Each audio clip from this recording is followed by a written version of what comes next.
Hi friends, மாயா சீனு சீரியலை பற்றி தான் நம்ம இந்த வீடியோக்குள்ளே பார்க்க போகிறோம். வாங்க நம்ம வீடியோக்குள்ளே போகலாம். மாயா ஜானகி பார்த்துட்டு அதுக்கப்புறமா ஆட்டோவில் வந்துட்டு இருக்கிறாங்க. அப்போ கோயிலுக்கிட்ட வரும்போது ஆட்டோ வந்து ரிப்பேர் ஆகிடுது. அப்போ ஆட்டோக்காரர் சொல்கிறாரு, அம்மா கொஞ்சம் நேரம் ஆகும் அப்படின்னு சொல்லவும், சரி நீங்கள் ரிப்பேர் பண்ணுங்க, நான் போய் சாமியை கும்பிட்டுட்டு வந்துடுது அப்படின்னு சொல்லிட்டு மாயா வந்து கோயிலுக்குள்ளே வராங்க. அங்கே பார்த்தோம்னா வந்து கார்த்தியும் வந்து அங்கே தான், அதாவது கார்த்தி வந்து கேரளாவுக்கு அனுப்பி விட்றாங்க, புவனேஸ்வரி. அப்போ கார்த்தி வந்து போகக்கூடிய வழியில் ரெண்டு பொண்ணுங்களை பார்க்குறாங்க. அவங்கள பார்த்ததுமே இந்த பொண்ணுங்க பார்க்க ரொம்ப அழகாக இருக்கிறாங்களே, அவங்ககிட்ட எப்படியாவது ஃபோன் நம்பரை வாங்கிட்டு வந்துடலாமே அப்படின்னு சொல்லிக்கிட்டு கார்த்தியும் அந்த பொண்ணை ஃபாலோ பண்ணிவிட்டு அவங்களும் கோயிலுக்குள்ளே வராங்க. ஏன்னா அந்த பொண்ணுங்க வந்து கோயிலுக்கு தான் வராங்க. அவங்களும் ஃபாலோ பண்ணிவிட்டு இவங்களும் வந்துருந்தவும் முகத்தில் வந்து கர்ச்சிப்பை வந்து அவங்க கட்டிட்டு வராங்க. இங்கே பார்த்தோம்னா மாயாவை தான் காட்டுறாங்க. மாயா வந்து அந்த அம்மன் கிட்ட மனம் உருகி அவங்க வேண்டிட்டு இருக்கிறாங்க.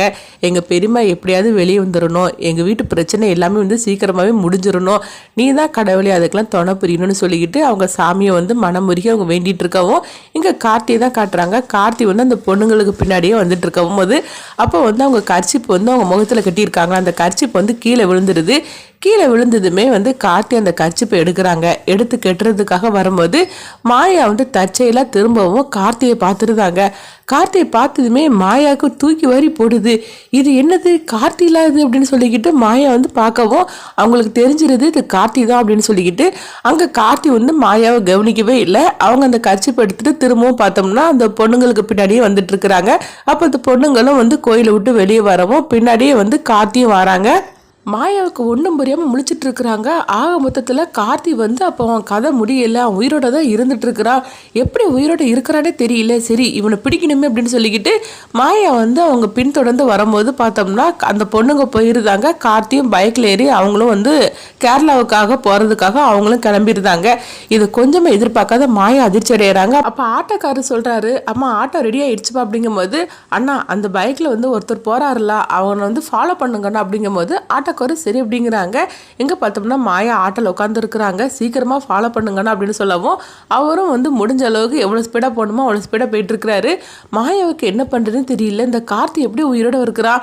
அப்ப ஆக மொத்தத்துல அவனுடைய கதை முடியாம உயிரோட தான் இருக்கிறான்.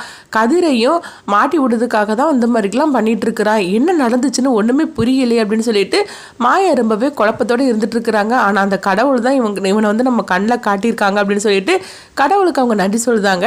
அடுத்து பார்த்தோம்னா வந்து மாயா வந்து குருவுக்கும் கதிருக்கும் ஃபோன் பண்ணுறாங்க. அப்போ குருகிட்ட வந்து ஃபோன் பண்ணி சொல்கிறாங்க, கார்த்தி வந்து அவன் வந்து சாகலை, உயிரோட தான் இருக்கிறான், இப்போ பைக்கில் போயிட்டு இருக்கிறான், அவனை ஃபாலோ பண்ணி தான் நான் போயிட்டு இருக்கிறேன் அப்படிங்கவும் குருக்கு ஒன்றுமே புரியல. என்ன மாயா சொல்கிறீங்கன்னு கேட்கும்போது, ஆமாம் அதனால தான் அவங்க அவசரமாக வந்து இந்த மாதிரிலாம் கார்த்தியோட கதையை வந்து பண்ணியிருக்கிறாங்க. ஆக மொத்தத்தில் கார்த்தி உயிரோட தான் இருக்கிறான் அப்படின்னு சொல்லும்போது, சரி நீங்கள் ஃபாலோ பண்ணுங்க, நாங்களும் வந்துடுறது அப்படின்னு சொல்லிட்டு குருவும் அங்கேருந்து கிளம்பியிருந்தாங்க. அடுத்து பார்த்தோம்னா மாயா வந்து கதிருக்கு ஃபோன் பண்ணி இந்த விஷயத்த சொல்லவும் கதிருக்கு ஒண்ணுமே புரிய மாட்டேங்குது. என்ன மாயா சொல்ற, கார்த்தி உயிரோட தான் இருக்கிறான் கேட்கும்போது, ஆமா கார்த்தி உயிரோட தான் இருக்கிறான், நான் அவனை தான் ஃபாலோ பண்ணி போயிட்டு இருக்கிறேன், குருவுக்கும் ஃபோன் பண்ணி சொல்லிட்டு நீயும் வந்துரு அப்படிங்கும்போது கதிர் அங்க இருந்து கிளம்புறாங்க. ஆக மொத்தத்துல பார்த்தோம்னா கார்த்தியை வந்து எல்லாருமே வந்து ஒரு கட்டத்துல வளைச்சு பிடிச்சிருந்தாங்க. இதை கொஞ்சம் கூட எதிர்பார்க்காத கார்த்தி அதிர்ச்சி அடைகிறாங்க. அப்போ கார்த்தி பக்கத்துல மாயா வராங்க. டேய் நீ உயிரோட தான் இருக்கிறியா, உன் கதை முடிஞ்சு போச்சுன்னு சொல்லிக்கிட்டு அங்க என்னன்னா பெரியம்மா வந்து அங்க இருக்கிறாங்க, ஆனா நீ எங்களெல்லாம் ஏமாத்திருக்கிறீங்களா, அப்போ நீ எப்படி உயிரோட வந்த அப்படின்னு சொல்லவும் குரு வந்து அடிச்சு கதிரை வந்து அழைச்சிட்டு போறாங்க ஸ்டேஷனுக்கு. அங்க போனதுமே வந்து கதிர் வந்து நடந்த எல்லா உண்மையும் சொல்றாங்க. அப்போ வந்து மாயாவும் சொல்றாங்க, ஆமா பெரியம்மா என்ன காப்பாத்துறதுக்காக தான் இந்த மாதிரிக்கு பண்ணினாங்க, இவன் வந்து கதை முடிஞ்சு போச்சுன்னு சொல்லிக்கிட்டு நாங்களும் பயத்தில் இந்த மாதிரிக்கு பண்ணிட்டோம் அப்படிங்கும்போது அப்போ குரு சொல்றாங்க, என்ன இருந்தாலும் மாயா நீயும் ஜானகி அம்மாவும் பண்ணினது தப்பு தான், நீங்க உடனே வந்து ஸ்டேஷன்ல சொல்லியிருக்கணும், நீங்க ரெண்டு பேரும் பண்ணினது தப்பு தான், சரி பரவாயில்ல அம்மா வந்து உன்னை காப்பாத்துறதுக்காக தான் இந்த மாதிரிக்கு பண்ணியிருக்காங்க அப்படிங்கிறாங்க. ஆனா நீ உயிரோட இருந்துகிட்டு நீ இந்த மாதிரிக்கெல்லாம் பண்ணியிருக்கிறியே, இவங்களை சும்மா விடக்கூடாது அப்படிங்கும்போது உடனே பார்த்தோம்னா ஜானகி வந்து கார்த்தியை பார்த்துட்டு அவங்களும் அதிர்ச்சி அடைகிறாங்க.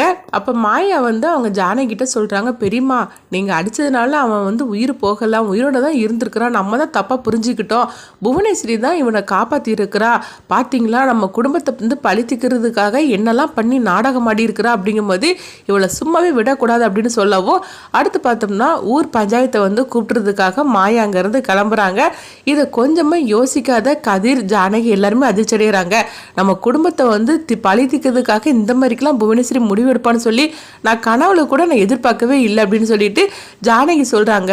உன்னை இந்த மாதிரிக்கு ஒரு கதையை முடிச்சிட்டேன்னு சொல்லிட்டு நான் எத்தனை நாள் தூங்காமல் நான் குற்ற உணர்ச்சியில் இருந்திருப்பேன் தெரியுமா அப்படின்னு சொல்லிட்டு ஜானகி வந்து கார்த்தியை பார்த்து சொல்லிட்டு இருக்கிறாங்க.